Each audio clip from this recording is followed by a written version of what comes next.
Okay, guys, we are here at Bus and Truck Advanced Driving School, and we're going to ask him a couple questions. What does it take to get your CDL? Talk to the instructor, Woodrow. So, what does it take to get your CDL? It really takes not a lot. It's more so you got to remain teachable. That's really the goal. Change of attitude, change of what you think you're supposed to do. It's a lifestyle change, really. Focus on being safe. Once you focus on being safe as a lifestyle, then everything else falls in. Being behind the wheel, getting the practice of being able to respond in uncomfortable situations. Understand if you have a bigger vehicle that you can't move as fast.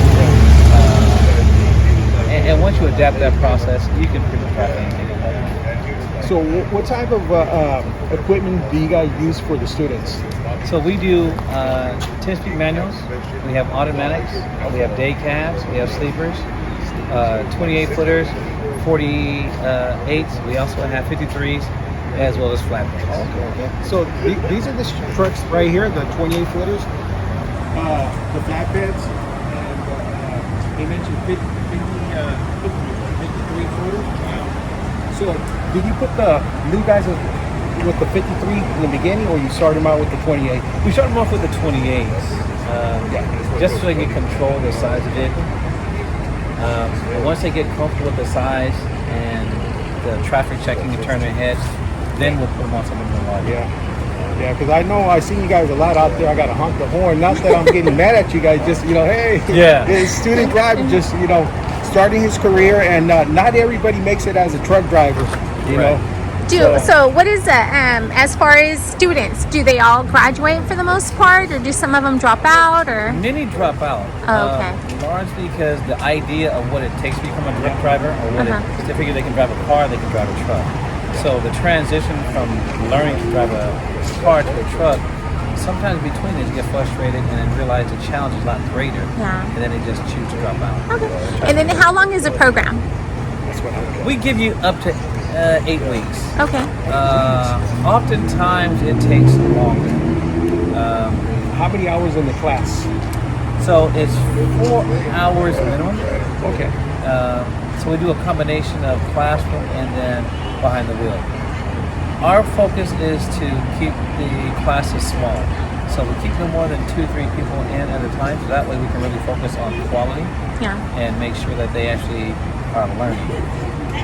So that's the difference. So it's average of 8 weeks. So somebody that was really motivated, they can get it done sooner, or no, not? They can. To be safe, I say it takes at the most 5 weeks is about the lowest. Okay. But realistically, by time, usually what happens is for men, 2 weeks are wasted just trying to get past that philosophy of why it's not working the way I wanted to. Okay. For women, it's just getting comfortable with the change. So that's why we give you the 8 weeks, and then life happens. So, but our focus is safety. So even though 8 weeks is the metric, sometimes it takes people 6-7 months. Okay. See, back in my days, 30 years ago, when I took it at Western Truck School, it was 4 weeks. But it was all day. And 4 weeks is not enough training, but you really had to pay attention. I remember it was all day, and he'd come home so frustrated because there was so much information in 6 to 8 hour days that, it's frustrating. And I like how you only do 4 hours. That way it sinks in, little by little. After 3 hours, you're really mentally not there. You're checked out. So we like to get you just enough to keep you hungry to keep coming back. Yeah, makes sense. So, next question: what does it cost for the driving school? Just over about $5,500. About 55. And do you have to pay all at once? Is there payments, or how does that work? So it all depends. So we work with a lot of the agencies. The state and city has agencies that will pay for your training. Oh wow! If you're underemployed or underemployed, you'll qualify for a grant. We work with the Department of Rehabilitation and a lot of the insurance agencies. If you do that work, they'll also cover your costs as well. Do you put everybody on the stick shift, or you start them out with the automatic? I prefer to start them off on the stick. On the stick. And then that way we can kind of determine whether or not what their skill set is and how comfortable they are. See, that's smart. And then once if they feel uncomfortable with the stick or they're unsafe, then we have the automatic. So when they take the DMV test, do they take it with the automatic or the stick shift?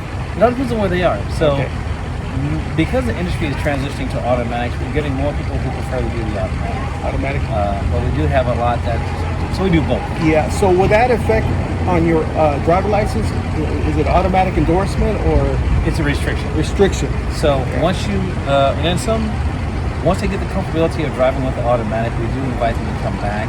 And then just do a drive test only on the manual. And at that point, the stress and anxiety is already gone, so they don't have the anxiety of trying to learn to shift, as well as the size of the vehicle, as well as passing the test. This way, the test is already done. Now we're focusing strictly on controlling the vehicle, and it just relieves a lot more pressure. Okay. And then you have hazmat too, right? You offer hazmat training. So we do hazmat, we do passengers, we do buses as well. And tanker endorsements, do you do those too? Correct. So you do all of it? The whole thing, yes. Okay, good. So our goal is once you leave our school, we want to make sure you have everything possible for employment. How to prepare yourself before you go to the school?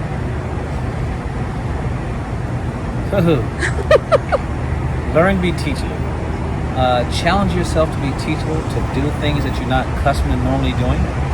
Once you start pushing yourself out of your comfort zone, then you'll realize how easy it is to absorb new information. Then start driving your car as if it's the first car you ever bought and you don't have any brakes. If you start learning that way, it'll make it easier to accept that you have a bigger vehicle, that you can't just stop on the dime, you can't change immediately. As far as driving record, where is the cutoff? So the industry's changed a lot. It used to be no more than 2 infractions. Some companies will take up to at least 3. Okay. So it varies. So to go to driving school, could they have 4 infractions just to go into driving school and get their? He said it varies. It varies. And so at 4 it's very hard because insurance companies are not willing to insure. Okay, I see. Okay. 3 is pushing it. Okay. 2 is probably the best you want to get. So if you want to work for UPS, you cannot have 3. You could probably do agriculture with those 3. Thank you. Thank you for your time. Thank you. All right. You said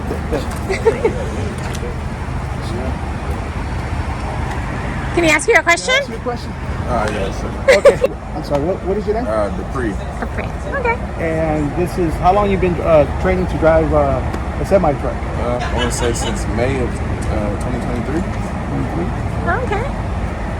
So you're taking your test today? Yeah, I'll be taking my test today. I'll be doing the drive part and the skills.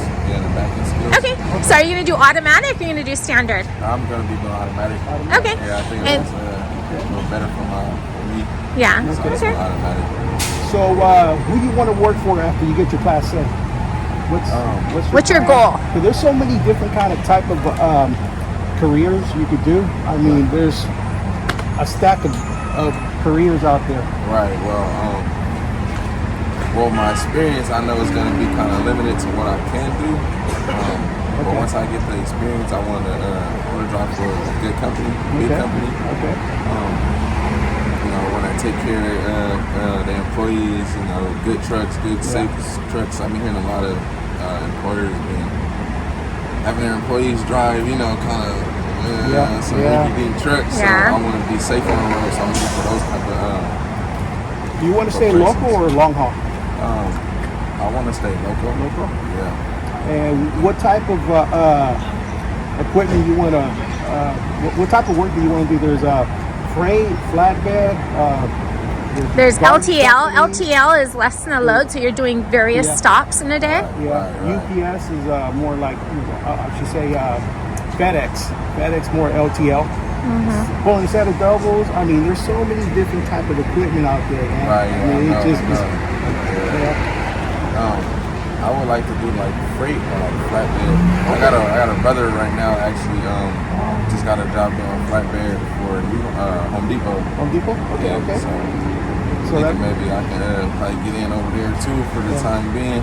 Yeah, that makes sense. And then if you like it, you can stay. And if you don't like it, I mean, truck driving has so many different So opportunities. many routes to go down. Yeah. Well, what I recommend, because he doesn't have any experience, sign up at a temporary service, and they could help you actually start his career. Because if you don't like that job, they, you know, you call them and say, hey, give me something else. I don't like the hours or whatever, because they're willing to work with you with the hours, the type of work you're looking for, and maybe the pay. How old are you? I'm 27. 27. Got a long way to go. No.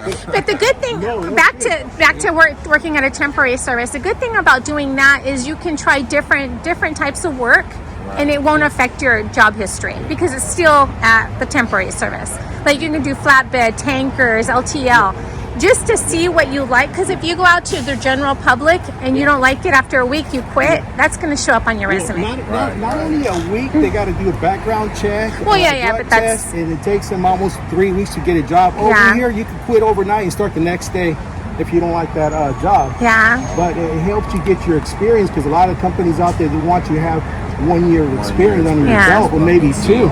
Yeah. So yeah, Staff Mart, they're out of Lathrop, and they have a lot of trucking positions. So if you decide to do that, then you can try different things until you find what you like. But don't burn yourself out with the hours, man. I mean, just keep it, keep it safe. If you're falling asleep, pull over and take a little power nap. That's the most important thing about the trucking industry. The safety, people they just kind of push it. But, safety first. I got 3 little ones I got to make it home too. So Yeah, exactly. Well, the good thing is you're going to be local. Right. So that shouldn't be too much of a problem because you're all local. Yeah. Yeah, just be careful when you go out there, when you apply. What you want to do. You want to do 14 stops. You want to do 1 straight shot to Fresno. You want to work the Bay Area. The Bay Area is a little tricky. You gotta have a because I go to the Bay all the time. So you gotta learn how to deal with the Bay Area traffic. But very exciting. I think you're gonna like it, and there's so many different opportunities out there. Different things. So yeah. So, hey, it was nice talking to you. And what do you want to say to our viewers out there about, your career? You're starting out young. Starting out young, man. It's better late than never. You know what I mean? Take advantage of you guys' opportunities that's out there in the trucking industry. Yeah. And just, stay dedicated and stay humble. There you go.